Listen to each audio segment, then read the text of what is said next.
आइए, सुनिए, देखिए, समझिए सनातन सत्य। जैसी दृष्टि वैसी सृष्टि, दृष्टि विज्ञान। कुदरत, कुदरती रचना एवं कुदरत के कानून से शाश्वत सुख की प्राप्ति। जोधपुर के परम पूज्य महात्मा उपासक प्रोफेसर डॉक्टर सोहन राज तातेड़ के निर्देशन में सनातन सत्य। जैसी दृष्टि वैसी सृष्टि, दृष्टि विज्ञान।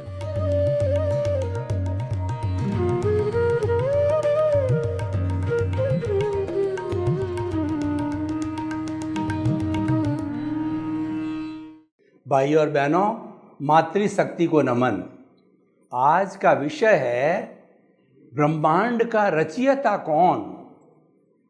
ब्रह्मांड, कॉस्मोस, वर्ल्ड, दुनिया, पृथ्वी, विश्व और भी कई नाम हो सकते हैं, सब पर्यायवाची है।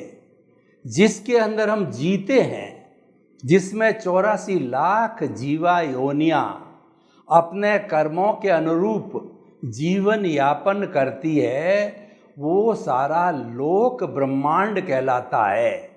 उस ब्रह्मांड के बाहर आलोक है, लेकिन उसमें केवल एक आकाश तत्व है, अतः वहाँ पर जीवन नहीं है, वहाँ पर कोई भी प्राणी जिंदा नहीं रह सकता, मात्र एक आकाश तत्व है। यह ब्रह्मांड अनादि अनंत है, भविष्य में था, वर्तमान में है और भूतकाल में रहेगा।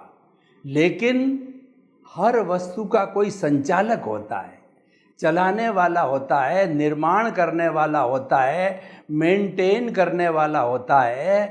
तो प्रश्न ये उठता है कि इतना बड़ा ब्रह्मांड है, इसका रचयिता कौन है, इसको चलाने वाला कौन है।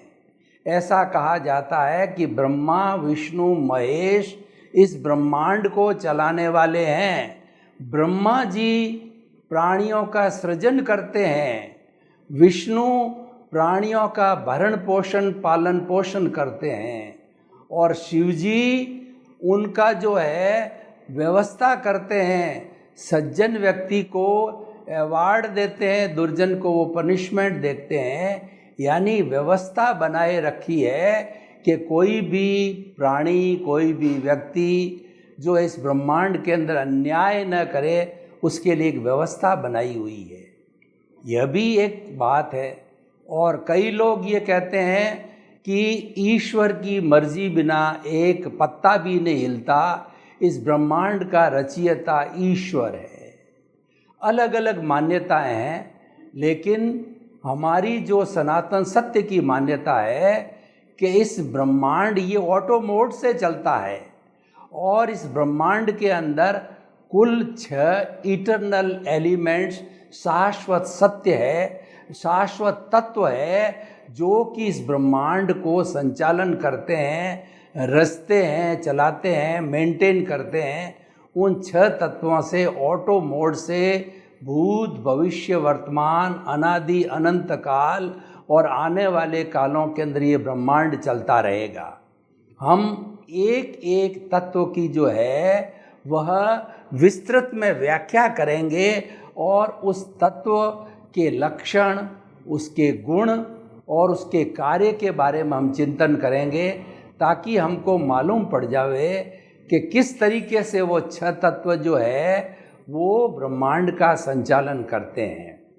पहला तत्व है, वह है जीव, एनिमेट, आत्मा, कॉन्शियसनेस।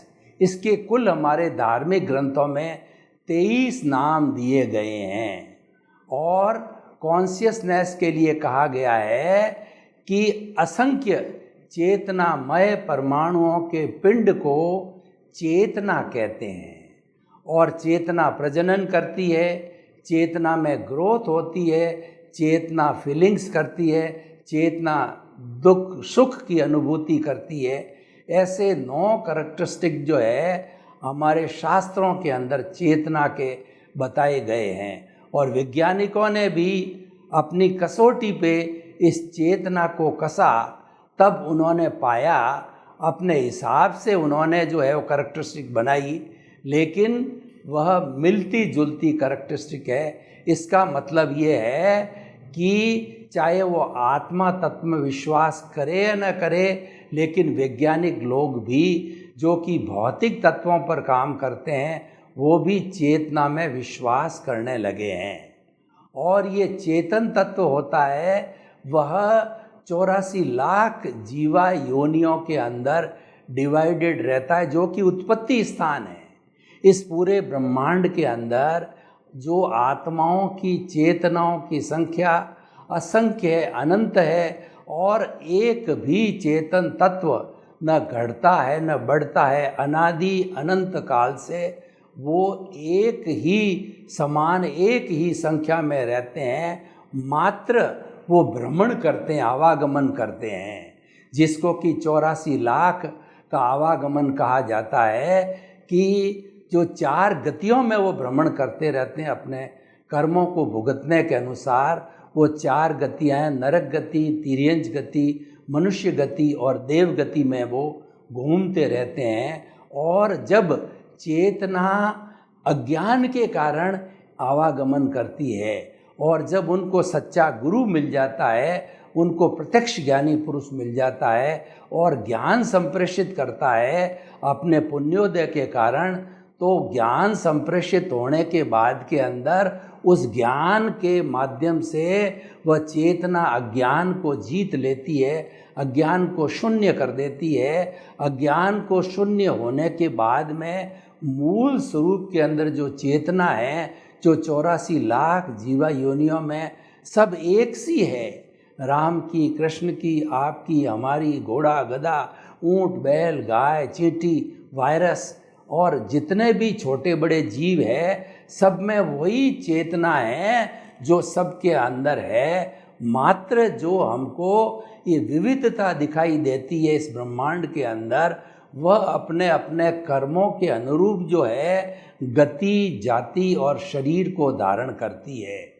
तो ये जो है चेतना की बात हो गई है। और 84 लाख जीवा योनि का हम बार बार चिंतन करते हैं, तो आपके दिमाग के अंदर उस बात को भी हम स्पष्ट कर देना चाहते हैं कि वो 84 लाख जीवा योनियाँ कौन कौन सी है, वह भी हमें जानकारी होनी चाहिए। तो कृपया आप पेपर और पेन ले लें और 84 का टोटल लगा दें। 7 लाख पृथ्वी का है, 7 लाख अप का है, 7 लाख तेजस का है, 7 लाख वायु का है, 10 लाख प्रत्येक वनस्पति का है, 14 लाख साधारण वनस्पति का है, 2 लाख बहुइंद्रिय, 2 लाख तेन्द्रिय, 2 लाख चतुरेंद्रिय, 4 लाख नारकी, 4 लाख देवता, 4 लाख तिर्यंच पंचेंद्रिय, 14 लाख मनुष्य की जाति, 4 गति, 84 लाख जीवा योनियाँ बताई गई है। और ये 1 से 5 इंद्रिय वाले होते हैं। एकेंद्रिय जिनके खाली स्पर्शन यानी चमड़ी होती है, द्विएंद्रिय वाले स्पर्शन रसन 2 हो जाते हैं, उनके जीभ जुड़ जाती है। और 3 इंद्रिय वाले जीव होते हैं, स्पर्शन रसन और घ्राण, उनके जो नाक और जुड़ जाता है, सुगंध दुर्गंध, स्पर्शन रसन घ्राण, चक्षु आँख और जुड़ जाती है जो देखने का काम करते हैं। और 5 इंद्रियों में श्रोतेंद्रिय यानी जो हमारे कान और जुड़ जाते हैं। तो ये 5 इंद्रियों वाला जीव पूर्ण होता है। उन जीवों के अंदर तिर्यंच भी पंचेंद्रिय होते हैं, मनुष्य भी पंचेंद्रिय होते हैं, लेकिन सबसे डेवलप्ड प्राणी इस ब्रह्मांड का है वो मनुष्य है, क्योंकि उस मनुष्य के पास में ये 5 इंद्रियां और जो उसका मन, बुद्धि, चित्त और अहंकार भी होता है उसमें, जो कि कर्म का बंधन करता है। और उसके बाद के अंदर उसकी आत्मा, ये सभी जो है पूर्ण रूप से डेवलप्ड होते हैं मानव जीवन में। इसीलिए मानव जीवन को श्रेष्ठ कहा गया है, मानव जीवन को सर्वोत्तम कहा गया है। और ऐसा बताया जाता है कि मुक्ति को, ब्लिस को, जो है परमानेंट सुख को, सनातन सुख को, शाश्वत सुख को केवल मानव शरीर, ये औदारिक शरीर है, वही प्राप्त कर सकता है। सारा भव भ्रमण करने के लिए जब मुक्ति के जो है उसके इतनी शुद्ध हो जाती आत्मा कि उस मुक्ति को प्राप्त करने के लिए अंत जीवन में उसको मनुष्य रूप धारण करना होता है। और मनुष्य रूप धारण करके वो ऐसा जीव जो मुक्ति जाने वाला होता है वह 8वें गुणस्थान में क्षपक श्रेणी लेता है। वो 9वां 10वां 11वां छोड़ करके 12वें गुणस्थान के अंदर जाता है और वहाँ पर वीतराग बन जाता है। और 13वां गुणस्थान जो कि मात्र अंतर मुहूर्त समय के बाद ही आ जाता है, 12वें गुणस्थान में मोहनीय कर्म क्षीण हो जाता है। 13वें गुणस्थान में ज्ञानावर्णीय दर्शनावर्णीय और अंतराय कर्म समाप्त हो जाते हैं, क्षय हो जाते हैं और वो आत्मा केवली बन जाती है। और केवली में अपना आयुष्य का भोग करने के बाद में 14वें गुणस्थान में अ उ री ली ये 5 शब्द बोले जिता। पहले जो है उसका जो है मन जो है छूटता है, फिर वचन छूटता है, फिर काया छूटती है और वह मुक्ति में जाकर के आयुष्य के समाप्त होते ही विराजमान हो जाती है और वह सिद्ध शिला के अंदर ईश्वर बन करके और शाश्वत सुख को प्राप्त कर लेती है। और शपक्षणी वाला जीव है वह निश्चित तौर से उसी जन्म में मुक्ति को जाएगा और वह वीतराग अवस्था में और केवली अवस्था में इस औदारिक शरीर के अंदर ईश्वर का रूप बन जाता है। क्योंकि केवली के पास में केवल ज्ञान होता है, उस ज्ञान से जो इस ब्रह्मांड की जो भूत भविष्य वर्तमान और जो है जड़ चेतन की हर अवस्था को जानने वाला होता है, वो एब्सोल्यूट ट्रुथ को जानने वाला होता है। और सबसे महान व्यक्ति इस ब्रह्मांड का महान आत्मा जो है वह केवली होता है। तो ये सारा चित्रण मैंने जो है चेतन तत्व का किया।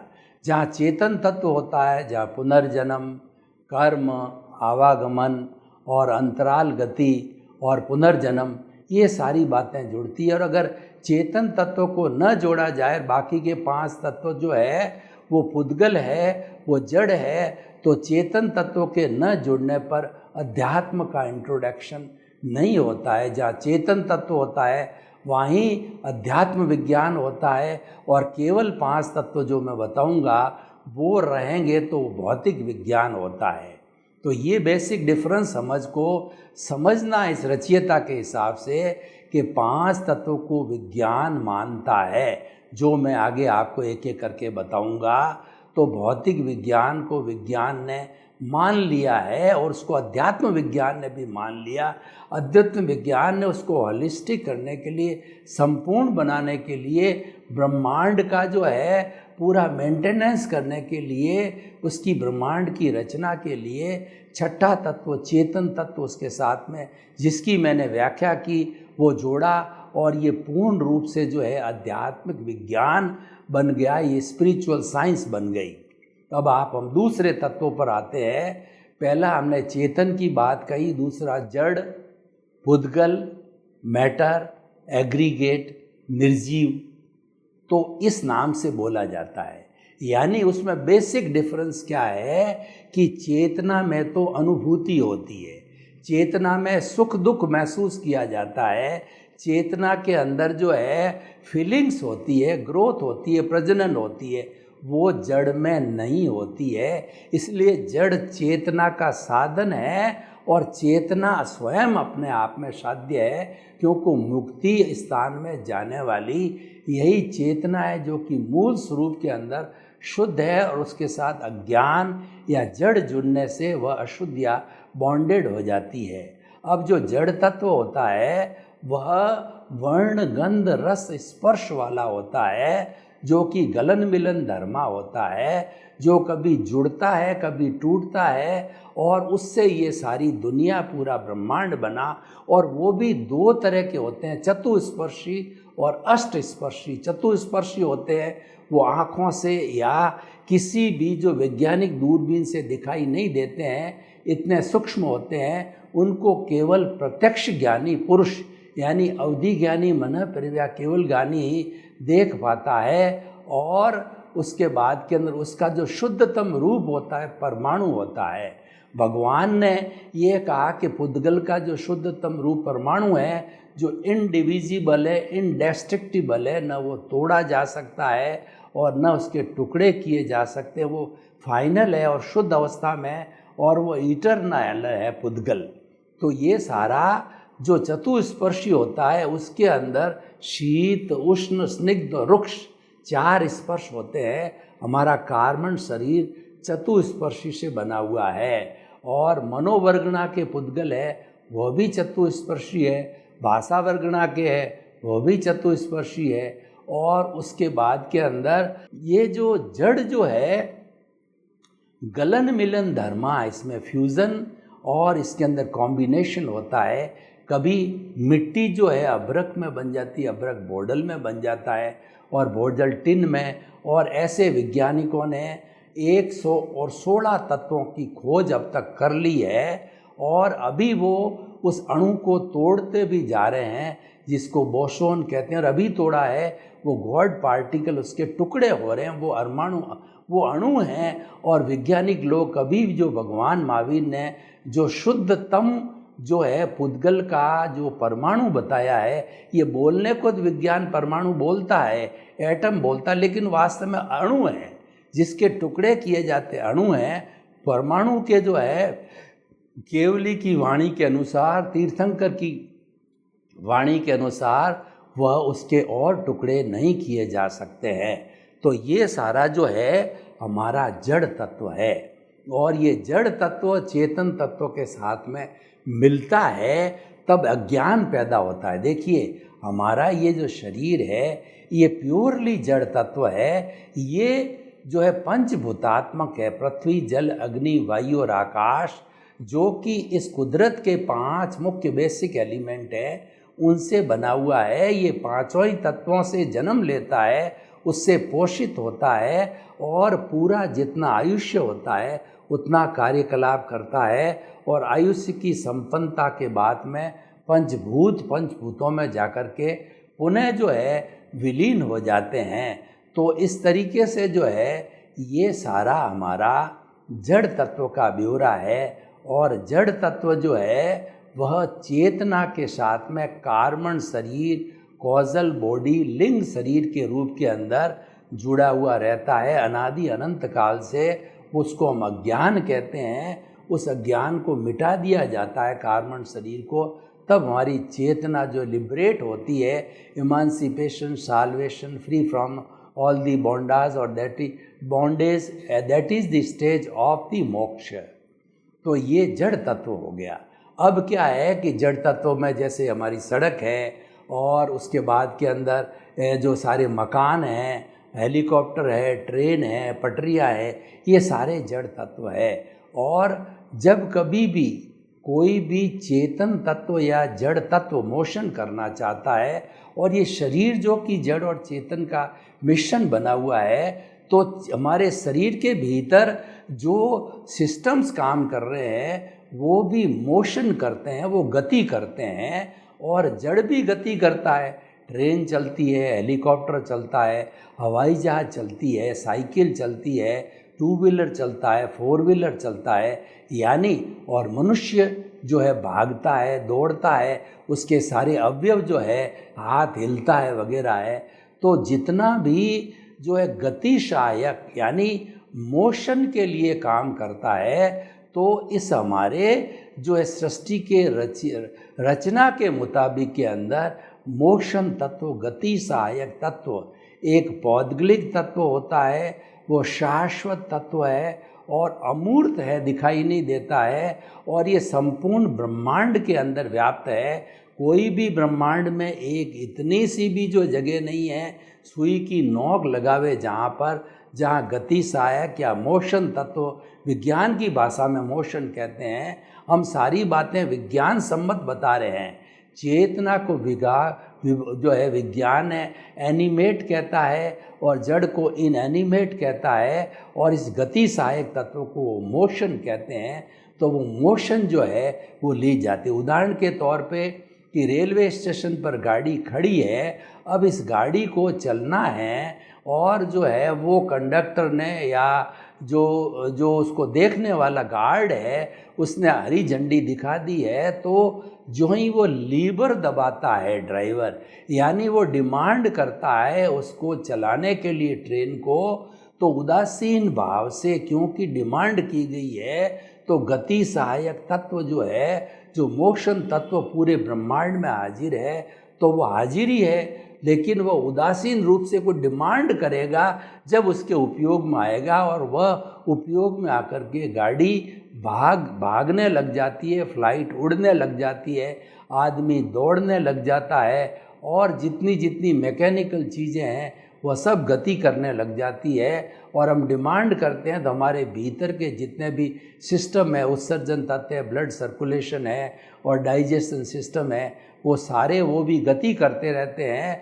तो वह गति को जो डिमांड करते हैं, तो गति सहायक तत्व पूरे ब्रह्मांड के अंदर है, वह जो है वो हाजिर हो जाता है। ये चीज़ समझने की है, ये सारे पौद्गलिक तत्व है और एक तत्व है पूरे, इसके टुकड़े नहीं हैं, अखंड है पूरे विश्व के अंदर, पौद्गलिक है, अमूर्त है, एक तत्व है, शाश्वत है, अनादि अनंत काल से है, भूत में था, वर्तमान में है और आगे रहेगा, यानी फॉर एवर रहने वाला है। और वही जो है इस ब्रह्मांड की रचना करने वाला गति सहायक तत्व है, और उसके अंदर जड़ और चेतन जो है गति करने वाले होते हैं, या अगला तत्व स्थिरता आएगा, स्थिर रहने वाले होते हैं, लेकिन मदद करने वाला जो जड़ और चेतन को जो सहायक तत्व होता है, गति सहायक और स्थिति सहायक होता है।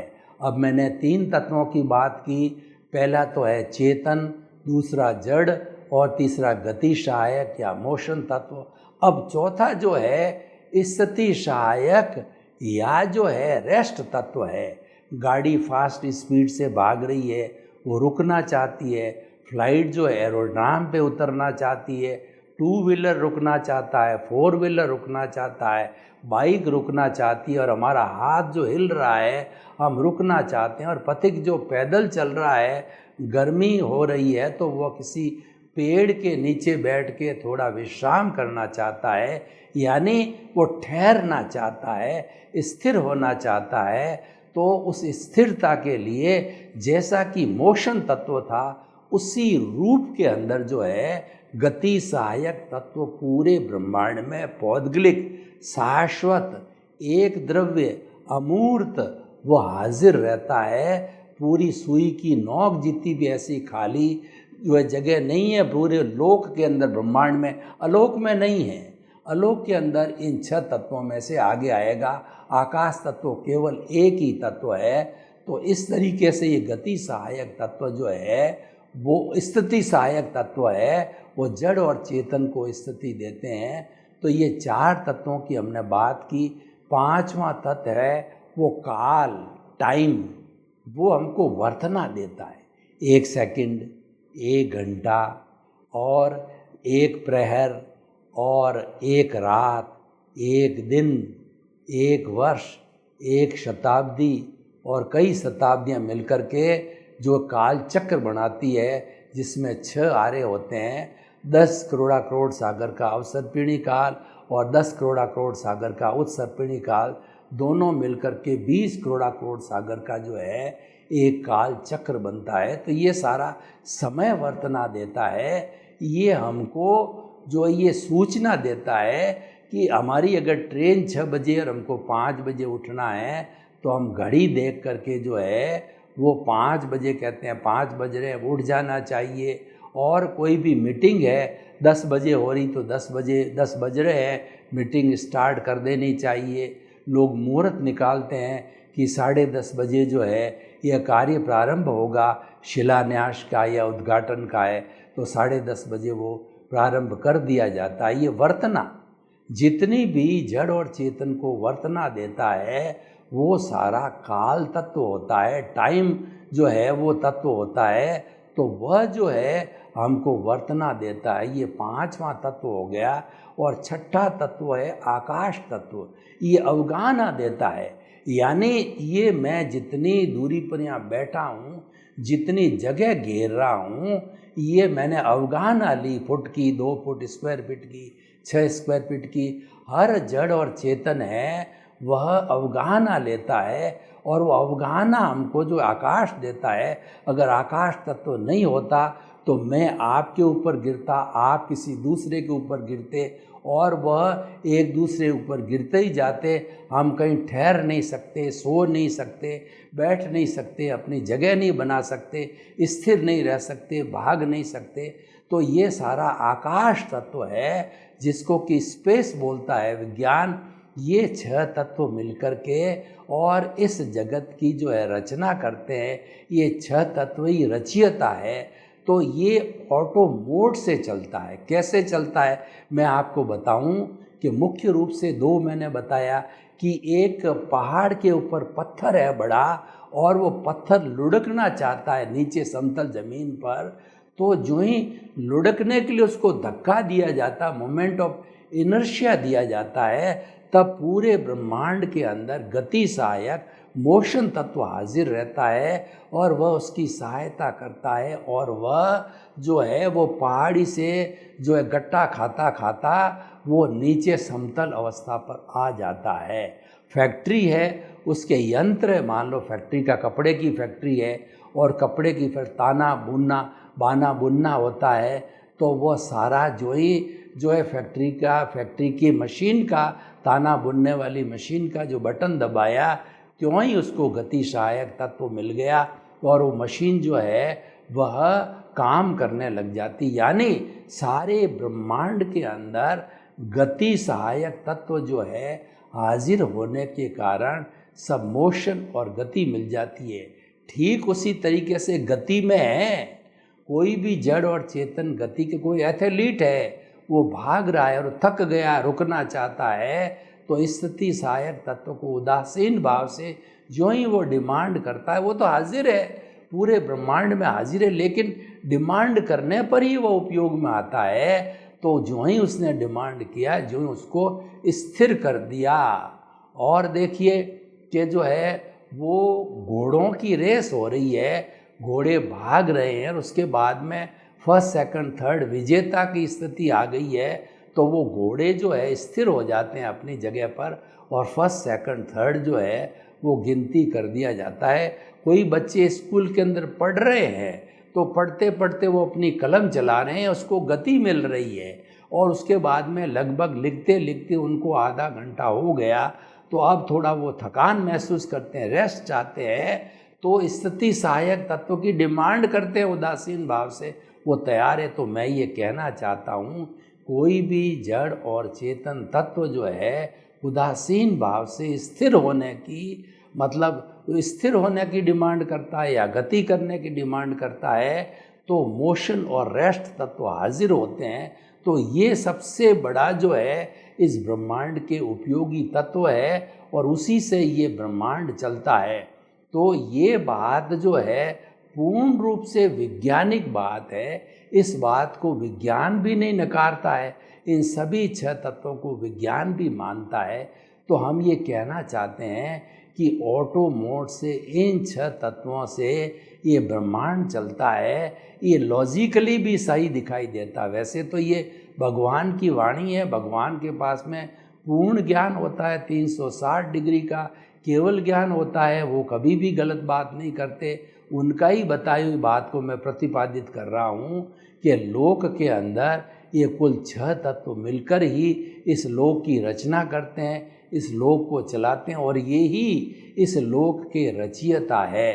तो इसके अंदर मेरे ख्याल से कोई कन्फ्यूज़न नहीं होना चाहिए। इतना बड़ा जब हमको कॉन्सेप्ट मिल जाता है तो हम इजीली समझ सकते हैं कि कितना साइंटिफिक तरीके से जो है इस विज्ञान, इस ब्रह्मांड की रचना हो रही है। सर्वे भवन्तु सुखिनः, सर्वे सन्तु निरामया। लोक के सब जीवों को सुख मिले, शांति मिले, आनंद मिले, प्रेम मिले, सौहार्द मिले, और उनको सुख मिले, शांति मिले, मुक्ति मिले। आप सभी के प्रति मंगल भावना।